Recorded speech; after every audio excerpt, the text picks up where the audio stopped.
My next guest is a former police officer turned activist and world changer. Stay tuned.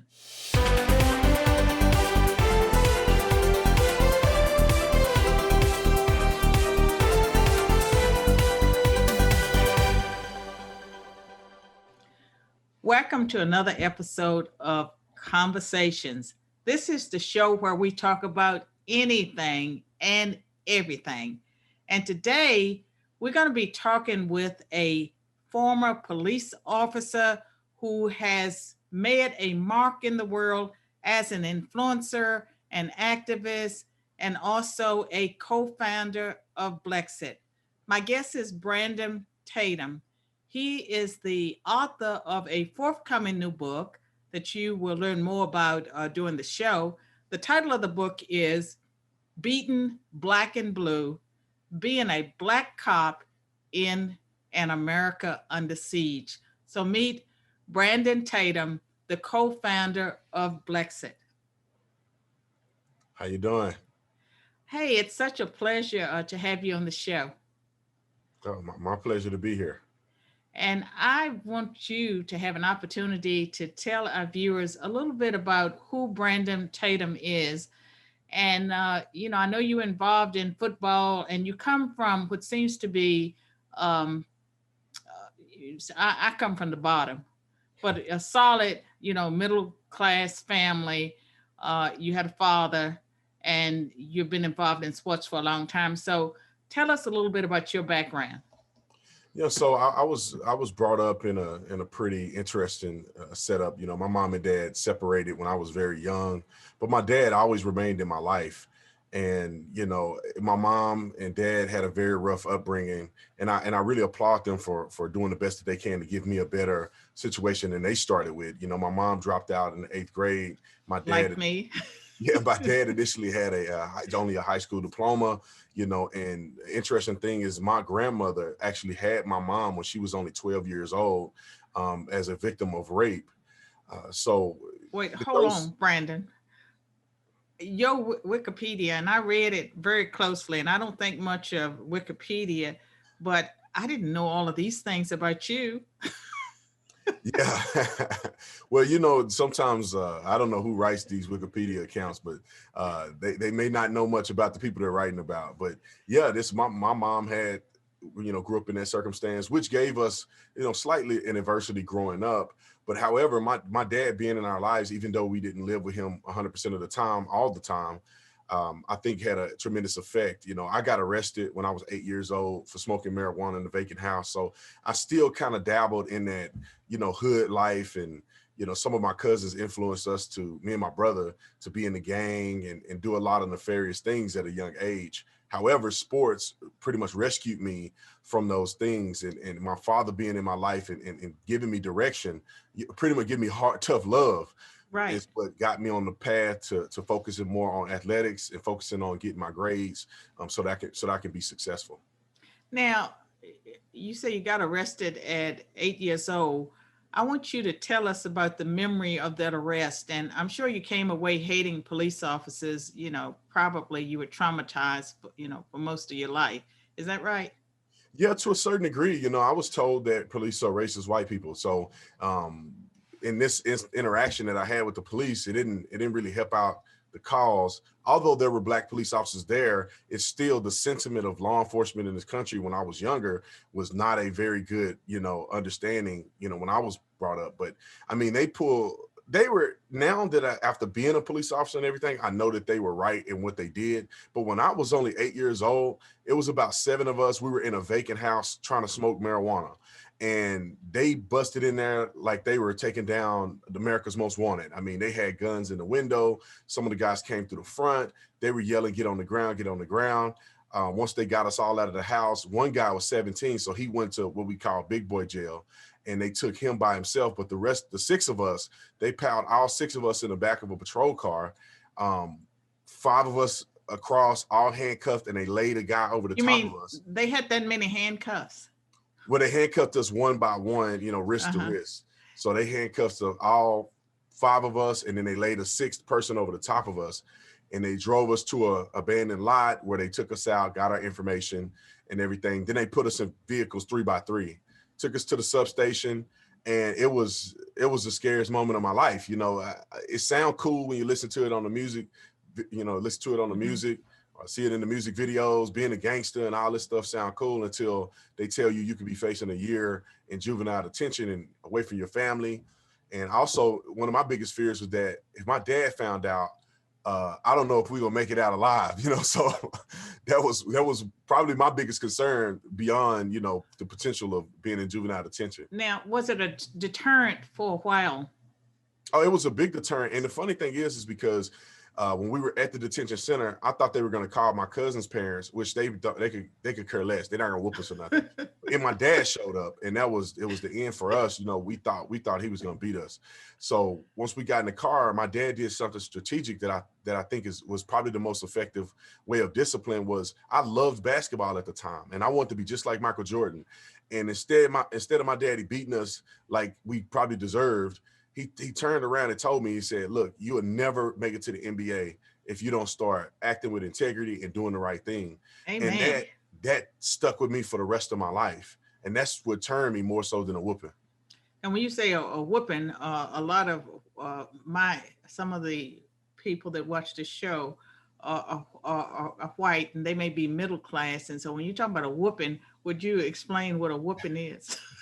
Well, it's chaotic, but normally a whooping that we got. Now, my cousins got way worse. I mean, they were getting, when they get in trouble, their parents will get switches off a tree, sometimes extension. That's what I had, was switches off a tree. You get your own. We didn't get the switches. We weren't on that level. My mom and daddy was a little bit, they were a little too sedity for beating us with switches, but they got a belt, and they'll wear you out with a belt, whoop you on your backside with a belt. Past crying. I mean, crying is not the stopping point. So they'll whoop you till they feel like you learned your lesson, and that'll be the end of it. And they normally hug you after they whoop you and you cry and you ready to go to sleep. They normally hug you and say, I'm doing this because I love you. And when you're a kid, you're like, you don't love me, you just beat me. But when you grow up, you realize that, you know what, they were trying to protect me from being a knucklehead. Yeah, nowadays, if they would call the 911 and the parents would be in jail. So we live in a different society. But I tell you this, my dad would tell me, you call the police, I'm gonna kill you before they get here. So good luck. So there were no calling the police in my household. Okay, so you were kind of scared straight, and your father took a very wise approach to dealing with that situation. And so one of the things I'm curious about is, and we won't have a lot of time before our break to go into this, but you said you got involved with gangs. Yeah, my brother and I got jumped in the 5 Deuce Hoover crib by one of my older cousins. And he was young. At the time, he probably was like 15, 16, him and my other cousin. They jumped me and my brother in the gang, and we, hid our little gang affiliation from our parents. And then one day my mama caught us with hanging our blue rags out our pants, and that didn't go well. And she threw them away, burned them, and that was the end of our gang affiliation. Well, that sounds like you had a very wise mama and father. We're going to take a break, and we'll be back after a word from our sponsors.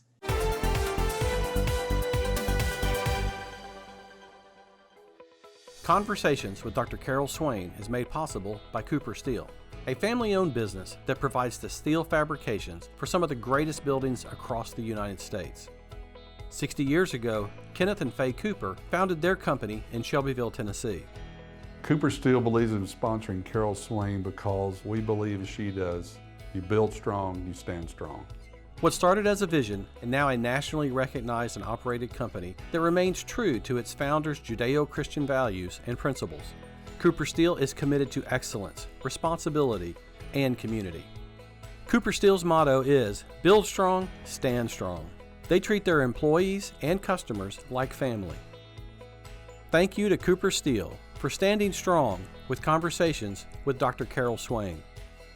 Learn more about our generous sponsor at coopersteel.com.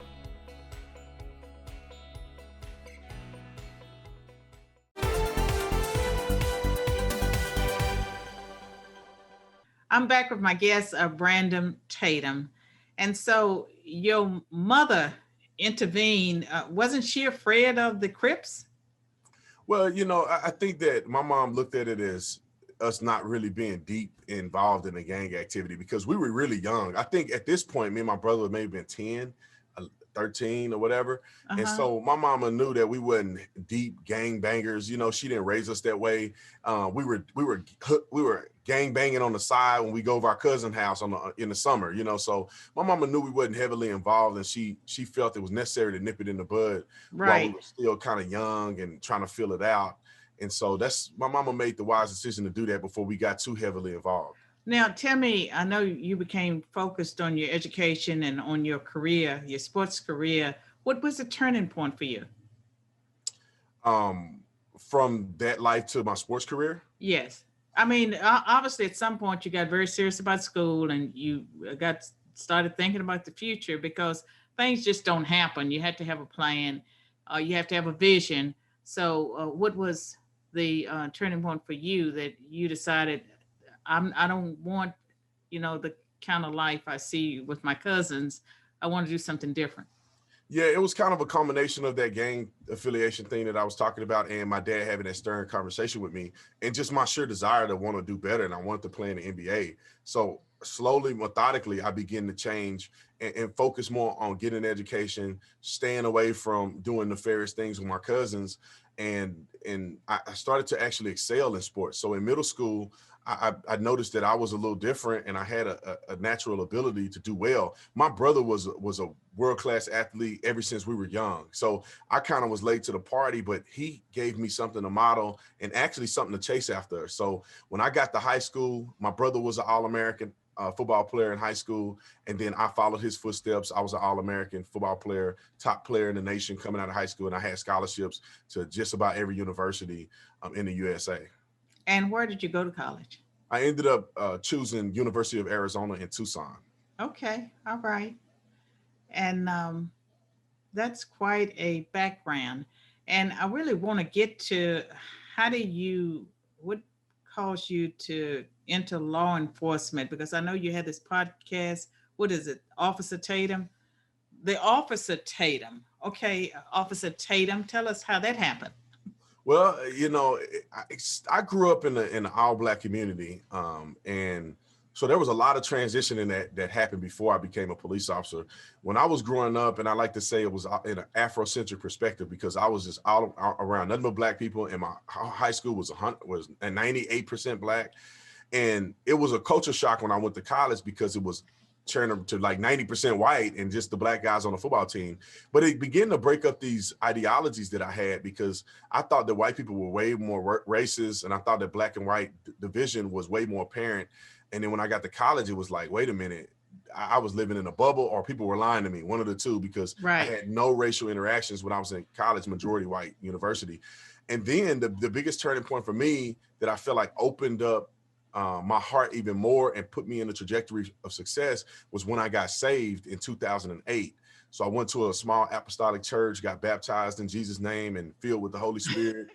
And that really changed me 100% because I was still cussing and cutting up. I had a terrible attitude, although I wanted to be successful in football. But once I got saved, my life completely changed. I stopped cursing, my attitude improved, and I feel like God opened my heart to things that I was closed to before, like race. I was more open to race and I was more open to other professions and giving people a fair shot. So it came down to me not going to the NFL like I wanted to. I was in the draft, but I didn't get drafted in 2010. And I met a guy who was happened to be a white guy who was a multimillionaire, decided to mentor me through this process.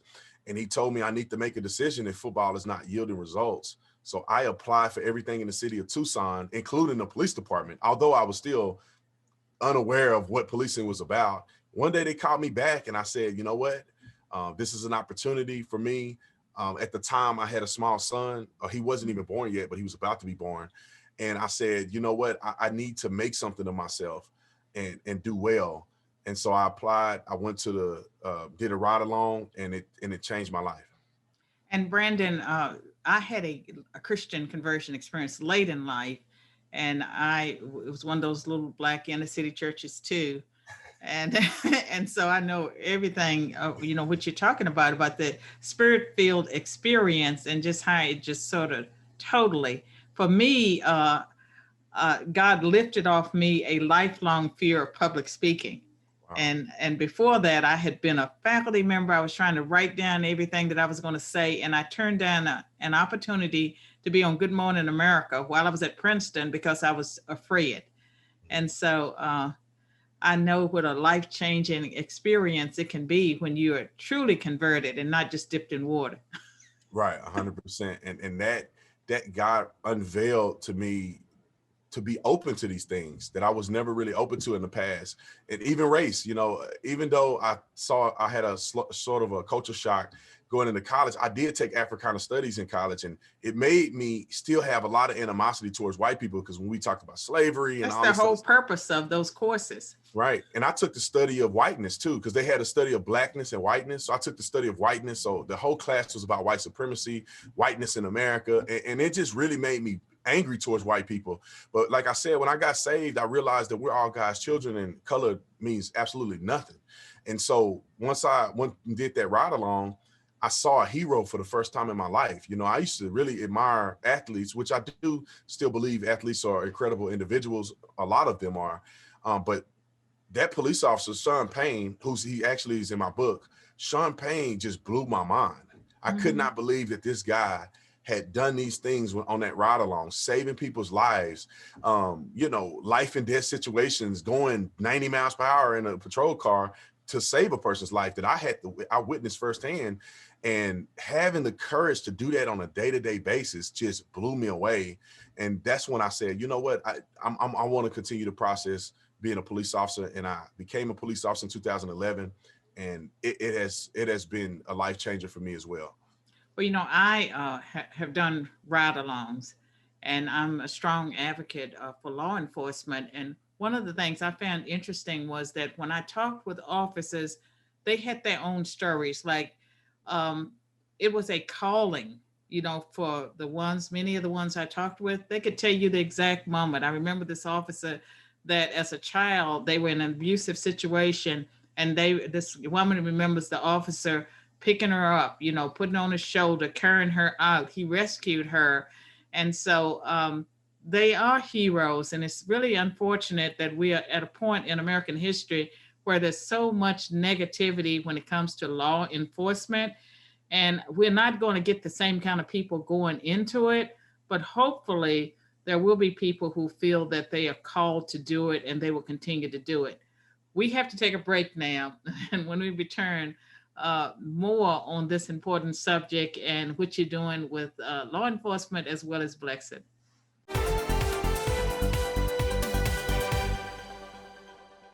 Dr. Carol Swain's Be the People, a call to reclaim America's faith and promise, newly released in paperback and audio with a new introduction, is a challenge to all Americans. If you are serious about being the best citizen you can be, this is the book for you. From addressing moral relativism to reclaiming the future, you'll understand why Dr. Swain is one of the most relevant voices in today's culture war. Are you ready to reclaim America's faith and promise? Purchase at bethepeoplenews.com/books or wherever books are sold. The Biden administration's executive order on immigration brings to the forefront one of the most volatile issues of our time. In this timely second edition of Debating Immigration, I join my voice to that of other experts to provide you with facts and information that will help you understand what is at stake for our nation. This edition offers 21 original essays that cover race, religion, economics, human smuggling, and civil rights. Purchase at bethepeoplenews.com/books or wherever books are sold.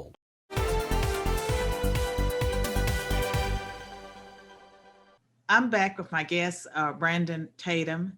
And Brandon, you're not an officer now, right? Did you have any situations where you thought you were going to lose your life as an officer? Yeah, probably once a week for the 6.5 years that I was a police officer. I was also on the SWAT team, and I trained new officers, and that was an incredible experience. I think I almost lost my life a couple of times training new officers who were just fresh on the job, still learning how to drive properly, and having watch them as well as being a patrol officer. And so I'll never forget the time that a guy had a gun and me and my rookie was dealing with him, and we had a full out fist fight with this guy. And come to find out, you know, he had his hand in his waistband. We ended up getting into a fight with him. The gun fell out and it fell under a fence. And if things had gone slightly different, because the guy was really interacting with my rookie and I was down the street interacting with another guy, we could have both been shot and killed. And I can go through and name probably 100 scenarios of me nearly losing my life, and I can name probably 200 scenarios of me saving people's lives. So it was an incredible profession. I miss it greatly, but I believe God has called me to do greater things on a broader scale. Well, I mean, you certainly are impacting more people. And could you just briefly tell us about your podcast, The Officer Tatum? Who do you interview? And I know you have something over 1 million viewers or subscribers.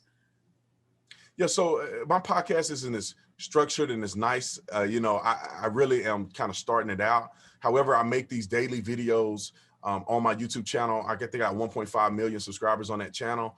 And I do daily commentary on politics, social issues. And then on Sundays, Tuesdays, and Thursdays, I do a live podcast with just myself. I interview people on Thursdays, and I have a group meeting where I bring conservatives on and all of us together to collectively talk about these issues that go on. So it's a great influence. I mean, I reach probably about 10 to 20 million people a month. And, you know, God has really blessed me to have that platform to share the truth.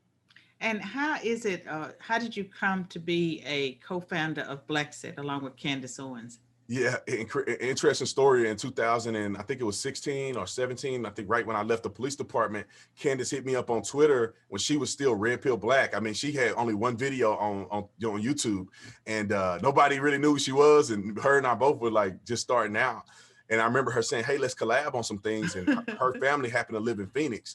And I remember I thought that me and her were going to go to dinner, just me and her, and meet each other. Lo and behold, she takes me to dinner and her whole family is there. I mean, her dad, her aunties, her cousins. I mean, I'm running up like, dang, what, you know, I thought I was just going to meet one person, and it ended up being a great situation. I mean, we talked about politics. Half of us were conservative, half of them were liberal. And we talked about politics till the place closed. I mean, they had to tell us to leave. We were there having so much of a good time. And Candace and I became really close. We're like brother and sister. And when she decided to start Blexit in 2018, we worked together to found it. We worked together to produce it, and we launched it together. And so ever since then, Candace and I have been working close. Almost everything that she's involved in, we both partake in. And it's just been a blessing to be a part of that. And would you tell our viewers more about Blexit, the name, and just how Blexit has grown since it was first founded? Right. Blexit is like a play on words, like Brexit is the black exit. And a lot of people attribute the black exit from the Democrat Party, but Blexit is not necessarily only the thought process of politics. You know, we focus more on waking people up and giving them a fresh start and an opportunity to be the best version of themselves. And we started out with, I don't know, a handful of people, and now we have over 25 chapters around the country. We have events that we do annually. I mean, not just annually, we do them. Some of them were monthly until COVID hit. We also have an event just on the 17th in Chattanooga, Tennessee. So if anybody's in Tennessee, they can sign up on blexitfoundation.com. But we do events all over the country. We do community outreach. We feed people in the community. We do back to school events all over the country. So we have expanded to great proportions. And our goal is to not only be in every state in the union, but also have an after-school program that's provided for young people that we can help them be more successful academically, because that's one of the things that will help, at least in the Black community, for us to progress in the USA. And this show will air after the Chattanooga event. But since we're talking about Blexit, I can give my viewers an exclusive. I will have my own Blexit show that there are a lot of young people. I think they're all under 30, and some of them are under 25. And I'm going to do whatever they want me to do. They're putting a show together, and I think the name of the show is Against the Odds. And so I'm very eager to see what they have me do. Yeah, that's going to be awesome. I mean, you're an incredible leader.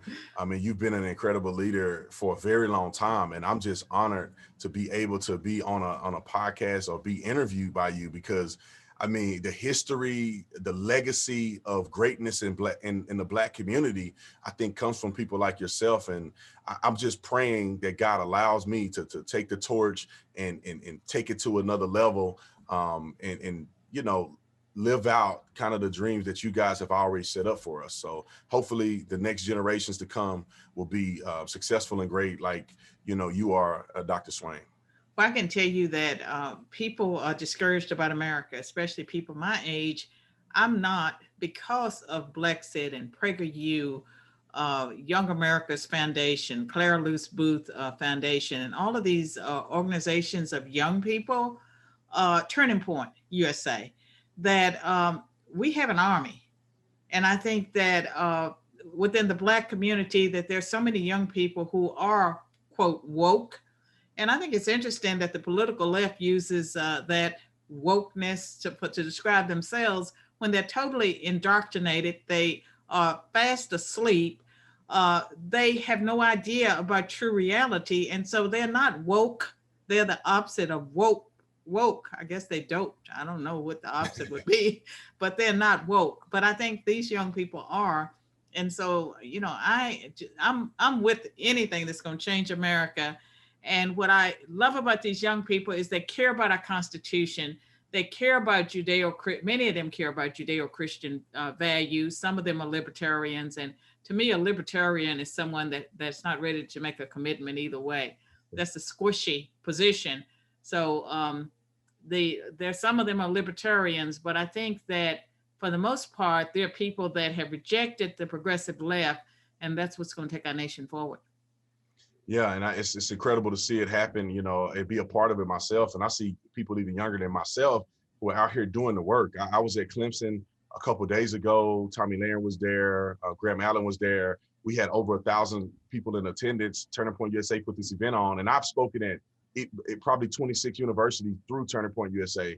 But it was an incredible event, and these young people all over the country. And I feel like Blexit is like in the streets, and Turning Point USA is in the colleges, and the impact is tremendous. You know, I have been fortunate enough to be a public speaker, and people, I have millions of people who follow me and all this different stuff like that. But these young people are really the ones in the fight, man, boots on the ground, dealing with this stuff on a day-to-day basis. And I feel like I'm just here to encourage them and put my boots on the ground when I have to, but I'm here to encourage them, give them guidance, give them motivation to keep fighting and moving forward. But it's incredible to see how great these young people are producing. And I think we're going to win in the end. I don't just think, I know that we're going to win in the end, especially if we put God first. Well, that's the key. And there's a biblical model for older people, you know, to lead the way. You're not an older person, but you're leading the way. Could you very quickly tell our viewers how they can get in contact with you, how they can learn more about Blexit and Officer Tatum? So theofficertatum.com, or you can say theofficertatum.com. My texting is coming out of me. But theofficertatum.com, you go on my website, you can find anything related to me. Blexitfoundation.org. You go to blexitfoundation.org, you can find anything that you want to find out about Blexit, get involved, all of the above. So thank you again, Dr. Swain, for having me on. I appreciate it. Thank you. And I look forward to seeing you again soon. All right. We'll be back in a moment.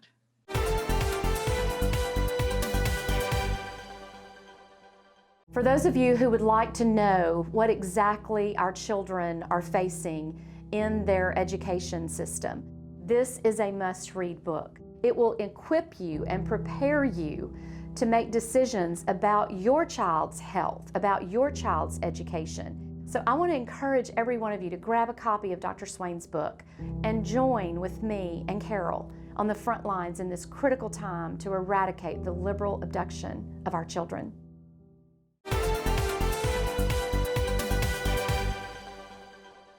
Thank you for tuning into this episode of Conversations.